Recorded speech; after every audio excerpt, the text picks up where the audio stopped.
Hi class, today's lesson will be Chapter 3, Problem 3-2B.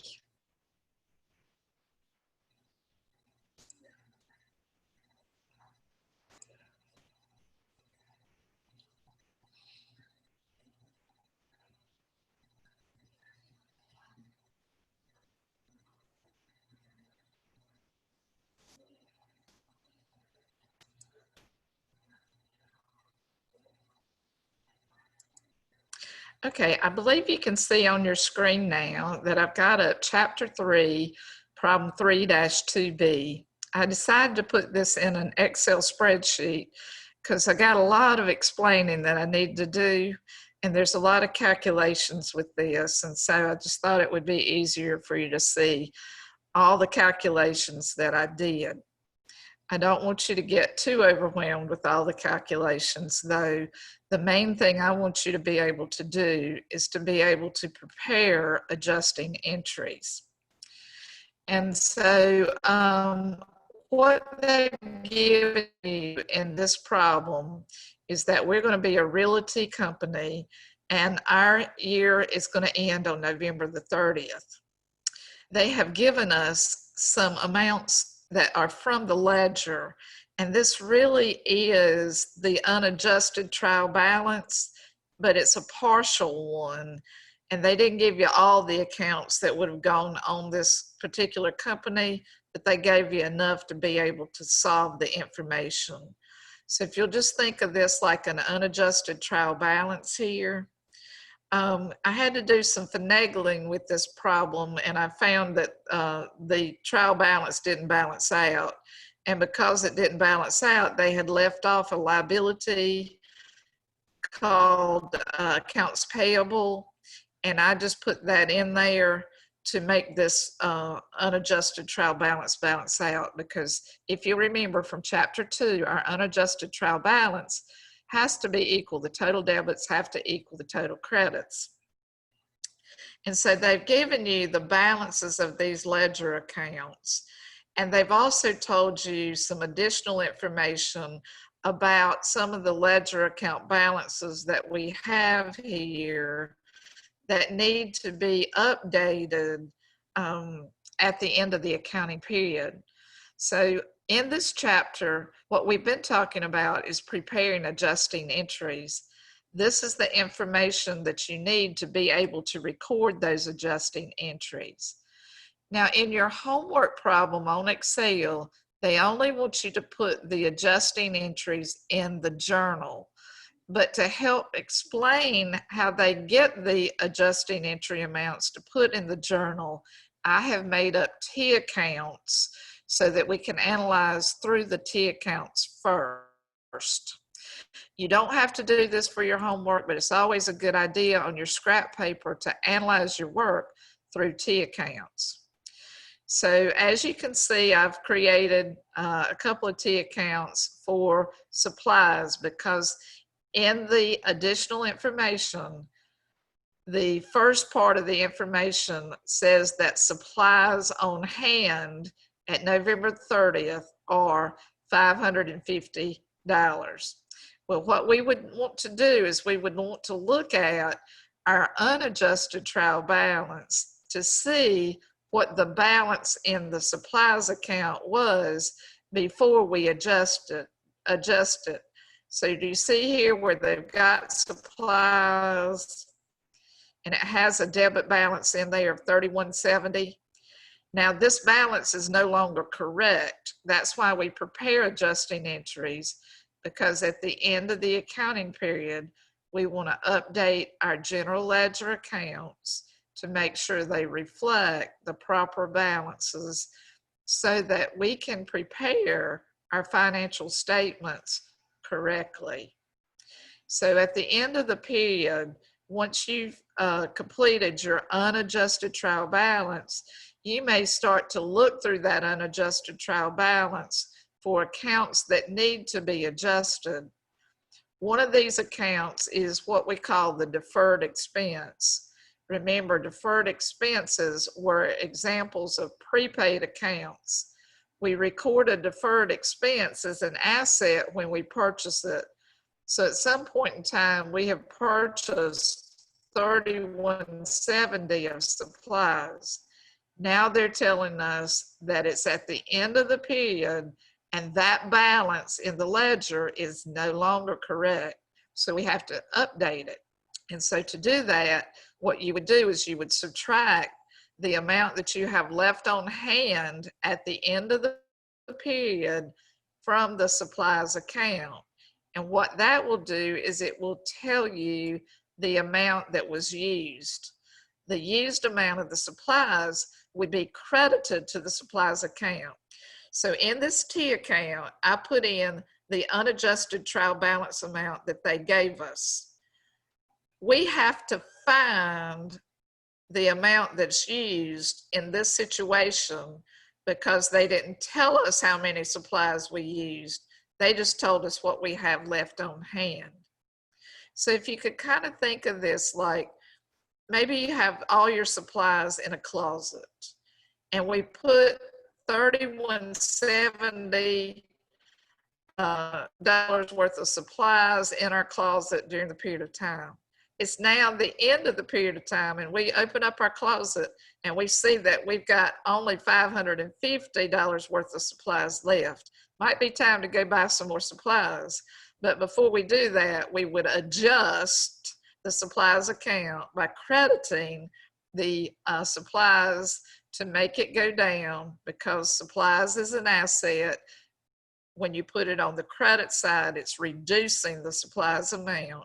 This is the adjustment amount. This is the amount that we're going to put in our journal. And this adjustment amount to the supplies would go in on the credit side. Remember that for every transaction, including adjusting entries, we've got to have at least one debit account and one credit account. Our supplies is credited. Now we need a debit to go with that. And so what you have to think about is what the name of this account would be.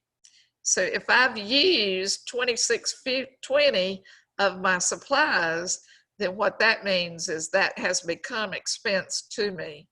So my expenses for supplies have increased by $26.20.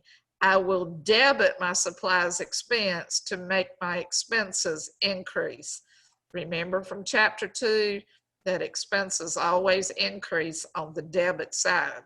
So I'm debiting my supplies expense and I'm crediting my supplies for the adjustment amount of $26.20. What I would need to do then is I would need to record that in the journal. Remember, we copy from our T accounts into the journal.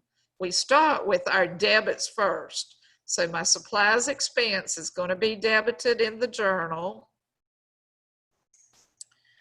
And this happened on November the 30th, the end of the period. We always do adjusting entries at the end of the period. My supplies expense account is going to be debited. My supplies account is going to be credited for $26.20. And this is all they wanted you to put in Cengage was just your journal.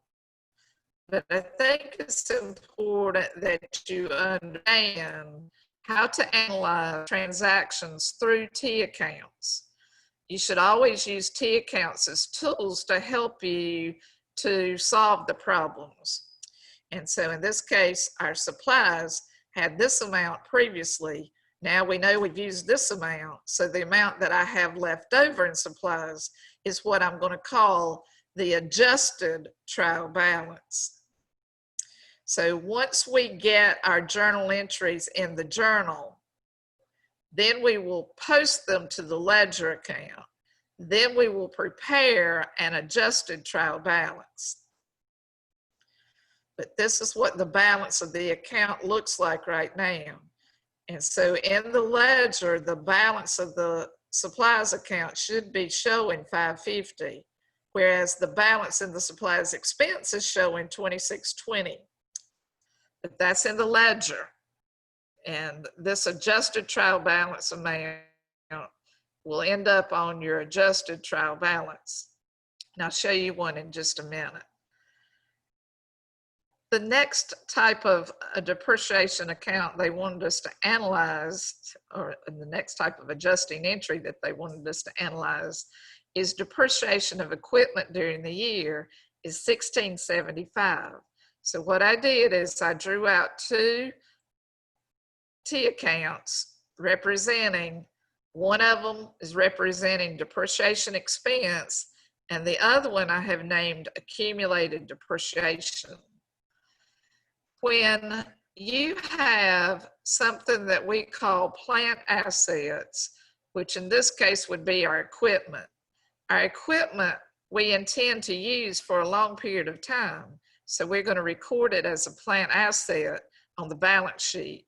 Because we are using this equipment, the equipment cost will be allocated over the useful life of the equipment. This allocation we refer to as depreciation. So depreciation is going to be debited for our adjusting entry, which was $1,675. Expenses are increasing, that's why I'm debiting it. To increase an expense, you would debit. And the other account that goes with that is the new account that we introduced in the previous video, which we called accumulated depreciation. It's a new account, and it's also got a new account classification called a contra asset that goes with this account. If it's a contra asset account, it's going to increase on the credit side. So the normal balance of this accumulated depreciation will be on the credit side. Notice I've put in $12,000 from the unadjusted trial balance. So basically this T account represents a ledger, and your ledger account, accumulated depreciation, had a credit balance in there from the unadjusted trial balance. So that's where I got this $12,000 amount. Because my additional information told me that we depreciated an additional amount this year of $1,675, that's my adjusting entry amount. So in the journal, I'm going to debit my depreciation expense for $1,675, and I'm going to credit my accumulated depreciation. I wrote my journal over here to the side. So on November 30th, I've got a debit to depreciation expense for $1,675. I'm just copying it from the T accounts that I've analyzed. My credit was to the accumulated depreciation for $1,675. In your journal, your debits have to always equal your credits. I've got one debit and one credit here, and they do equal. Now, getting back to my T account here, you can see that I had a $12,000 balance before I made this adjustment.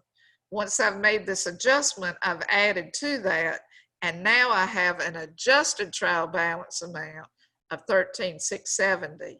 This adjusted trial balance amount is what I'm going to prepare my financial statements with. And again, I'll show you that in just a minute. The main thing that you have to do in Cengage is your journal entry. So just want to make sure you understand that I've got a lot of extra stuff in here just to try to help explain what's going on. In the next transaction, I listed two more T accounts. In this transaction, we're looking at rent expired. So I want to look at my unadjusted trial balance to see if I have any rent accounts here. One of the accounts that I have is prepaid rent. Do you remember what we said, that prepaid rent is always going to be recorded as an asset to start with? And then we're going to look for the amount that is used at the end of the time period and put it into the expense account. This is an example of a deferred expense.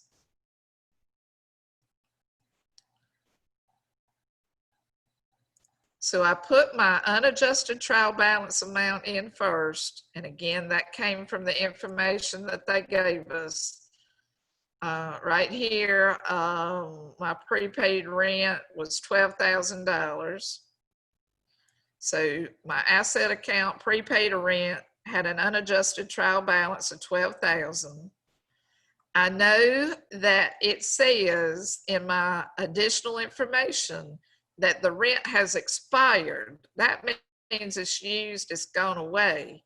So this time we just pick up the amount that's used and reduce the asset account. Remember, this is a deferred expense. The asset account, prepaid expense, is going to go down. This is my adjusting entry that I made here. To decrease an asset, we credit.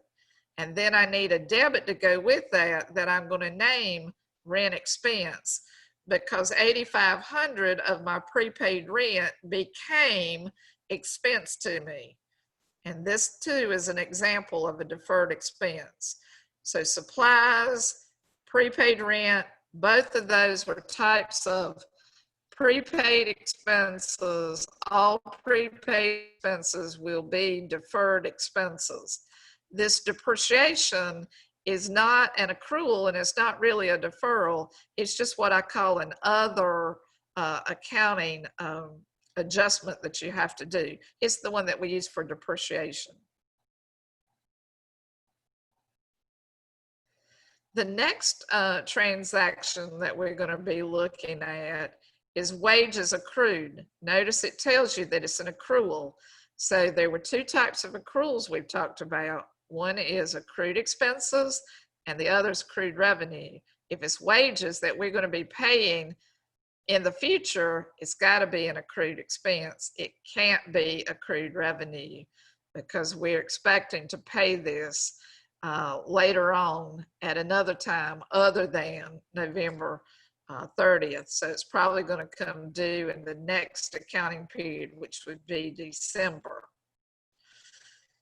When wages are accrued, we draw two T accounts. Notice I've got one called wages expense and one that's wages payable, because the definition of an accrued expense is an expense incurred in this period. We have to write it down then in this period, because we've got that expense, and that expense needs to go on our income statement eventually. So any accrued expense is going to increase the expense account. If it's an accrued expense, we're not going to pay that wages until next period. So we have to put it in a liability account called something payable. In this case, since it's wages that we're talking about, wages payable would be a good name for that liability account. Since this is a liability, our liabilities are going up because the amount that we owe is increasing. And to increase the liability, you would credit. So my adjusting entry is a debit to wages expense and a credit to wages payable. I'm going to copy that adjustment from our T accounts that we use as scrap paper or our tools to help us to analyze transactions. I'm going to copy this into the journal. Always put debits in your journal first. So you can see here in the journal, I put wages expense down, and this is my debit. I'm going to indent, I'm going to record my credit, and that's going to go in my journal. You can't see at the top here, but this is still the journal. I tried to put a block around it so you'd see that this is the journal that we're working with here. They want you in Cengage to put it in as a journal, so they want you to do this. And this is just explaining what we did. Now notice the wages expense had an unadjusted trial balance amount. That would be because we probably have paid wages expense multiple times throughout this accounting period. It's just that now it's at the end of the period. We have to figure out how much we owe to our employees that we have not paid yet, and that's where the adjustment comes in. So since both of these are on the debit side, the total of my debits to the adjusted trial balance will be $142,000. Since I didn't have a previous balance in my liability account, I could have, but I didn't because they didn't show it to us from up above in our unadjusted balances, then this will be the adjusted trial balance amount of $2,000, as we're going to see in just a minute. The next type of adjusting entry that we're going to look at is unearned fees. Key here is it says it's unearned. If it's an unearned account, it matches the definition of deferred revenue. Deferred revenue is revenue that we're going to put off until the time period that it's earned in. And so we're saying here that we have unearned fees at the end of the month that are still $4,000. But if you look at your ledger account balance here, you can see that your ledger account balance started out with $10,000 in it. So it had $10,000 in it to start with, and because unearned accounts or liability accounts, this $10,000 has to be a credit balance. And then it told us that we still have $4,000 left in the unearned account. So what you have to do is figure out how much was earned. The difference between $10,000 and the $4,000 that's left over is the amount that's earned. The amount that's earned has to be taken out of the unearned fees account. Taken out means we are reducing the unearned fees account. To reduce a liability, we would debit it. Our adjustment is for $6,000. It originally had $10,000 in there. We've earned $6,000 of it. So now it has a balance of $4,000. We've updated the balance of this unearned fees account. Pick up only your adjustment here. And notice this $6,000 is going to increase our fees earned account. Fees earned had a balance from up above. The unadjusted trial balance amount was $4,000 to start with. Now we're going to add $6,000 to it because we have earned some of these fees. They're no longer unearned. So we had to take it out of the unearned account by debiting it and crediting our fees earned account. And so in our journal, our debits always go first. We had a debit to unearned fees for $6,000, and we have a credit to my fees earned for $6,000. Notice we're only putting the adjusting entry amounts in here in the journal.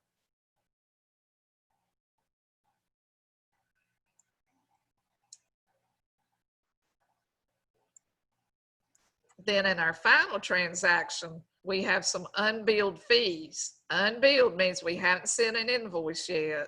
So you know if you hadn't sent an invoice for some fees that you have earned, but you just hadn't got paid for them yet. You hadn't received any cash. This goes along with the definition of accrued revenue. Accrued revenue is revenue earned. We've earned these fees, but we have not received the amount yet or recorded it yet. So we need to send a bill to our customers for $5,380. And that bill will show up in your accounts receivable. Notice our unadjusted trial balance had a previous balance in the accounts receivable of $75,000. That $75,000 amount came from up above. We haven't billed these customers yet, so we better send some bills. We started making out invoices, and the total of our invoices were $5,380. Because this is revenue that we have earned, we just haven't received it yet. We have to put it in a receivable account. Hopefully we'll receive that cash pretty soon, but right now it belongs in the asset account receivable. My assets are increasing, that's why I debited my account receivable.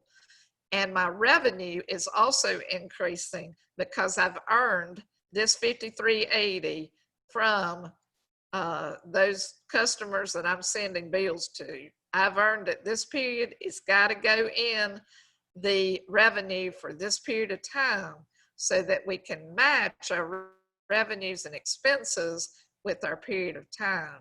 So in my journal, I'm going to debit accounts receivable and I'm going to credit my fees earned. That's my journal entry here, and that's what they wanted you to put into Cengage. Now, what I've added to this problem is the next step would be to prepare an adjusted trial balance. Well, actually, that's not really the truth. The truth is, once you get them in the journal, we post to the ledger. These same T accounts can represent our ledger accounts. So we kind of used them as tools to help us to analyze a transaction, but we can also use these to represent our ledger accounts. So the adjusted trial balance amounts that we have left will go on the adjusted trial balance. Remember, in Chapter 3, we prepare our adjusting entries in the journal first. You would post them to the ledger, just like we did in Chapter 2 when we posted original entries to the ledger. These are just added to your ledger accounts so that your ledger accounts will be updated at the end of the period before we prepare our financial statements. Just to check to make sure that everything's in balance, we would prepare an adjusted trial balance. So in this chapter, we learned how to journalize adjusting entries. Then you need to remember how to post to the ledger account, same process that we used in Chapter 2. And then from your ledger accounts, you would prepare an adjusted trial balance, which is nothing more than seeing that our debits and our credits are equal. So my accounts receivable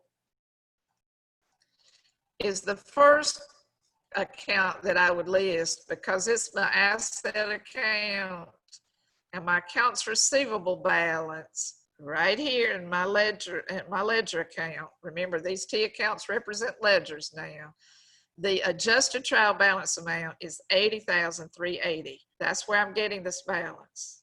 My next asset account that I just chose to put down is the equipment account. So up above, I'm kind of going in order by the ledger here. The equipment account had $250,000 in it. Notice I didn't adjust my equipment account at all. There's nothing that I did to equipment here. So I'm just going to bring the balance down and put it in as a debit balance. It didn't need adjusting, so I did not adjust it. And then going back to the top of the problem, I'm going to look at my accumulated depreciation. So I'm going to look to see if I made an adjustment. I did.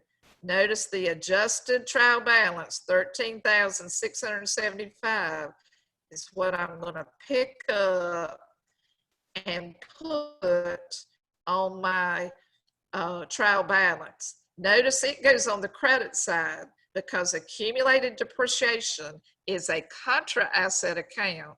It will go on the credit side.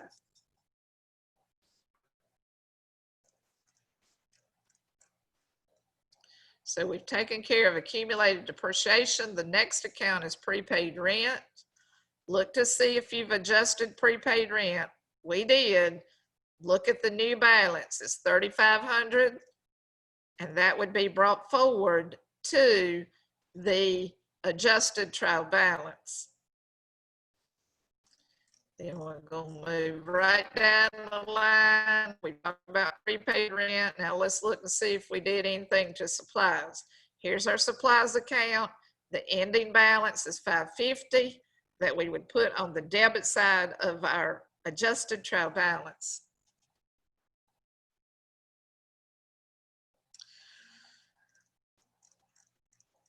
The next account is accounts payable. Notice that was the balance that I added. we didn't adjust accounts payable at all. I just brought it down as to what it was. It goes on the credit side because it's a liability. My next account is wages payable. Wages payables right here. I only adjusted it. That $2,000 balance is the adjusted trial balance amount. I'm going to put it on the credit side because it's a liability account.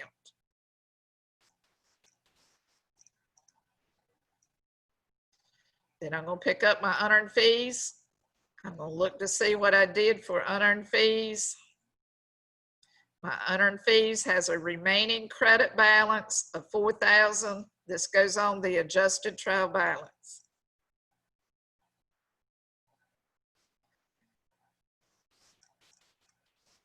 The next account is fees earned. And fees earned, we're going to look to see if we adjusted it. Fees earned got two adjustments to it. The ending balance, when we add all this together, is $411,380.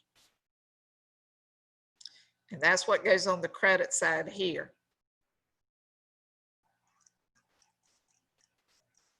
Then your wages expense came next. I'm going to look to see if I adjusted wages expense. And I did. My adjusted balance is $142,000. That goes on the debit side. Rent expense would come next. It's after wages expense. So I'm going to look to see about rent expense. $8,500 is my balance in my rent expense account now. Depreciation expense would come next. It's after rent expense. So I'm going to look for my depreciation expense. The balance is $1,675. I'm just going to put it here. And then the last account was supplies expense. My supplies expense account balance has $2,620 in it as a debit balance. It goes here. So add up your debits and your credits. They should balance out. And what this does is it just says that as far as you know that you're in balance, you can still balance up on the adjusted trial balance and still be wrong, but it's a good shot that everything's okay. And then what would come next, which they did not ask you to do, class. They didn't ask you to prepare this adjusted trial balance, but I wanted you to see where we got the amounts from, because I think that's really important here. Once you have the adjusted trial balance prepared, then all of your ledger accounts should be up to date. And you should be able to prepare your financial statements from these adjusted trial balance amounts. So the first financial statement that you would prepare is your income statement. They did not ask you to prepare an income statement, but I want to show it to you. What would happen on the income statement, this would be a review for you, and this should say for the year ended and not the month ended here. So let me correct that here. This is the year ended. Your income statement has a heading on it. The income statement is prepared for a period of time. It could have been prepared for the end of the month, but technically this is for a year. And so this probably needs to be changed too. Once I make a mistake, I make it all the way through, class, so just bear with me. Might be another place where I need to adjust that too. So if you'll just bear with me. Look at your income statement. Remember, from chapter 1, we learned that revenue goes on our income statement. Our revenue account is fees earned. Fees earned now has a balance of $411,380. This is where I'm getting the balances. In fact, these adjusted trial balance amounts are what are going to go on our financial statements. The expenses would be listed next. And again, I didn't get all these in order, but list all your expenses. You had wages expense, you had rent expense, you had depreciation expense, and you had supplies expense. All of those added together will be your total expenses. On the income statement, you're going to compare your total expenses with your revenue. And if your expenses are less than your revenue, you will get net income. Remember, net income adds to owner's equity. And technically, the next statement you should prepare is the statement of owner's equity. But I kind of took a shortcut. And I want to show you the balance sheet, because in this problem, they do have some what-if analysis, but I want you to see where the balance sheet information would come from. And technically, you should prepare a statement of owner's equity.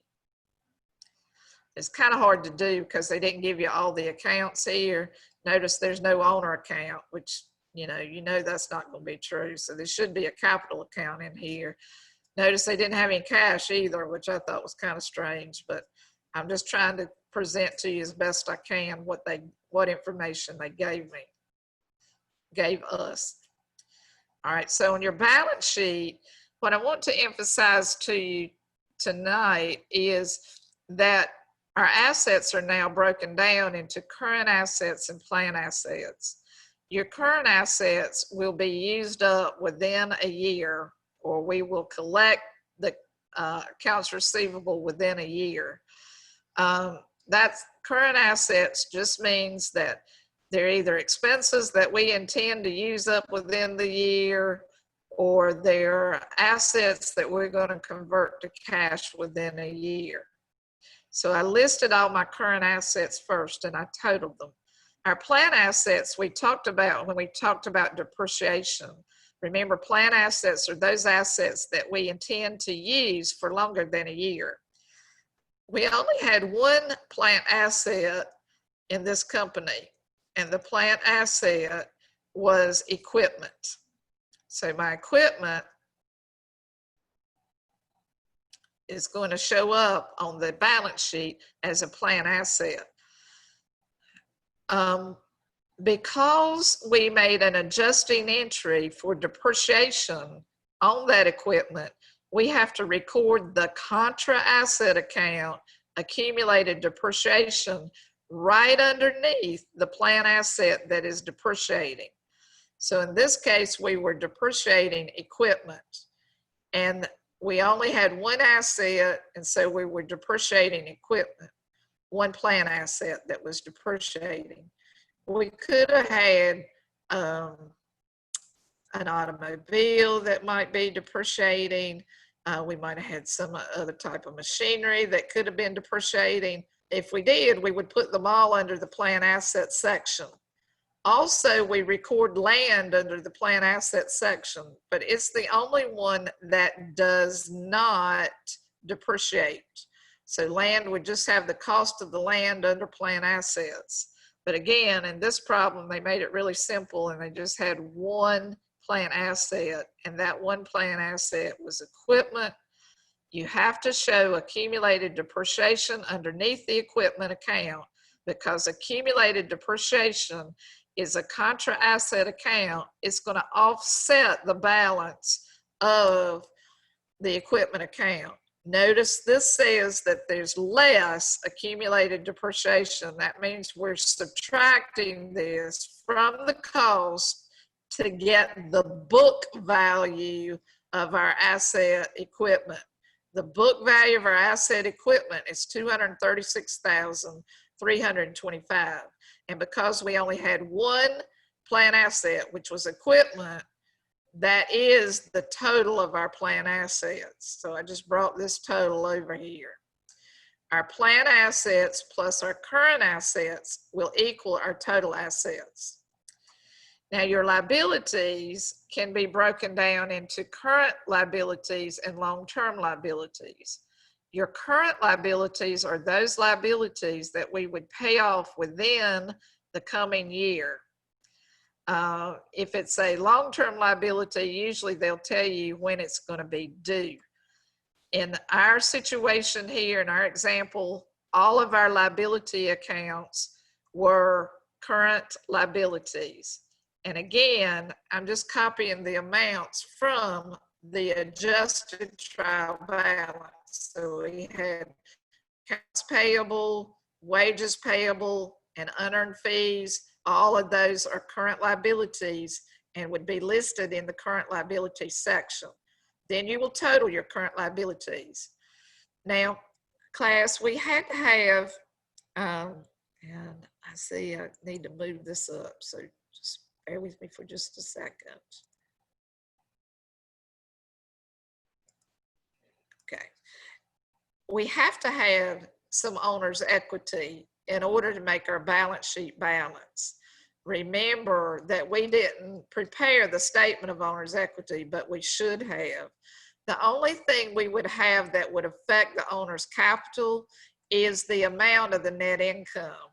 So the net income became the owner's capital because I didn't know what the beginning owner capital amount was. I didn't know if there was any withdrawals in this particular problem. And so again, I just kind of had to put in the amount of the owner's equity, which would just have arrived from the net income. That's all we knew to make this balance out. Your total liabilities plus your total ending capital have to make the balance sheet balance out. So from the adjusted trial balance, we will prepare financial statements. Prepare your income statement, your statement of owner's equity, and your balance sheet. We're really going to review these again in the next chapter. You have to know what goes on your financial statements. You should have already learned that from chapter 1, so this should be a review for you.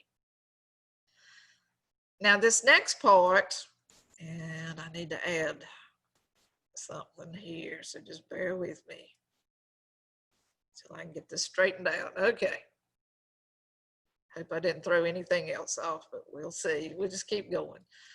In the second part of this problem, they did ask you what would be the effect on the income statement if the adjustments for equipment depreciation and unearned fees were omitted at the end of the year.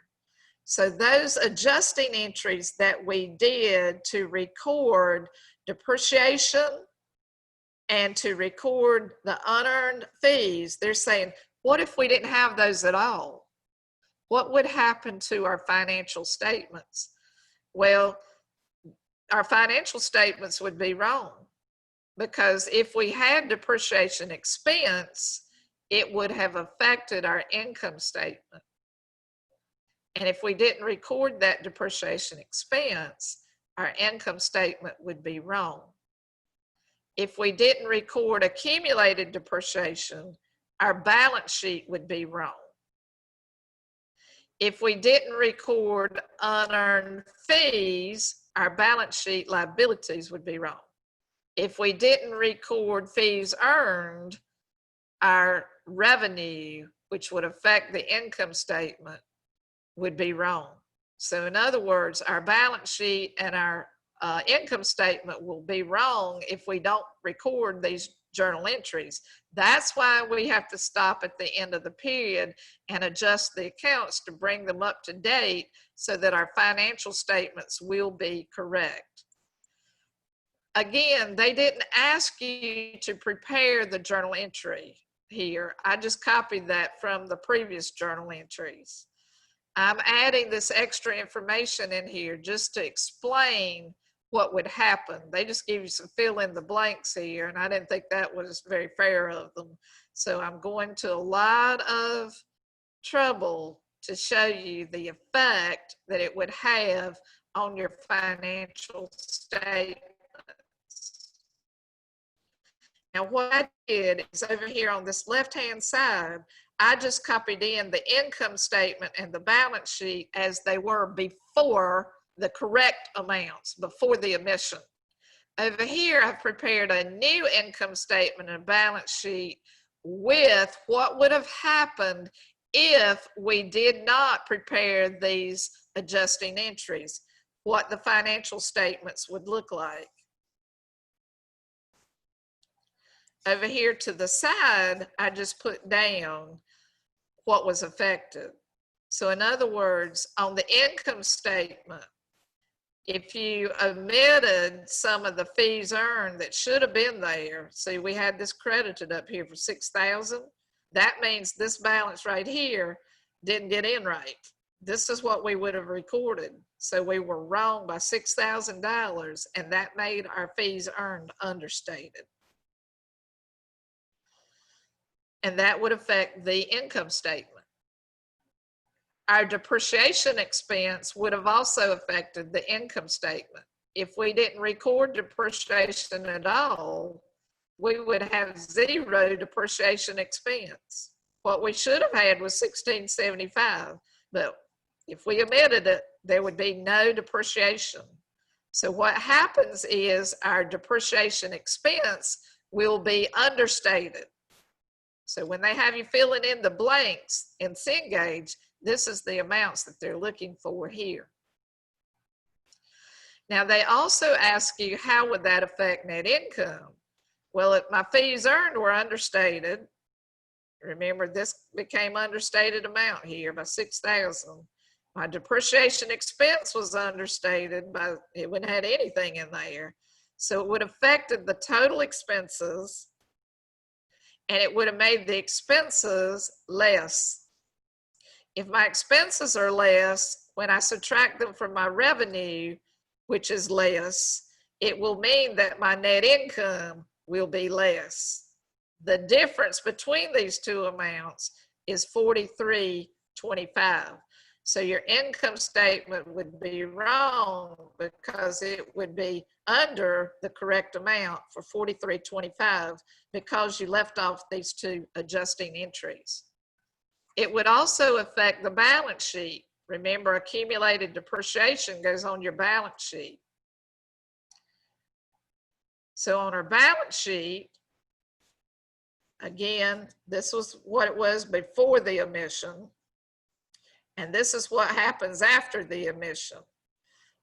On our accumulated depreciation, notice what it was before we depreciated. And this was be what, excuse me, this is what it was before we depreciated. And this is what it should have been after we depreciated. So this amount is under the correct amount. Does that make sense to you?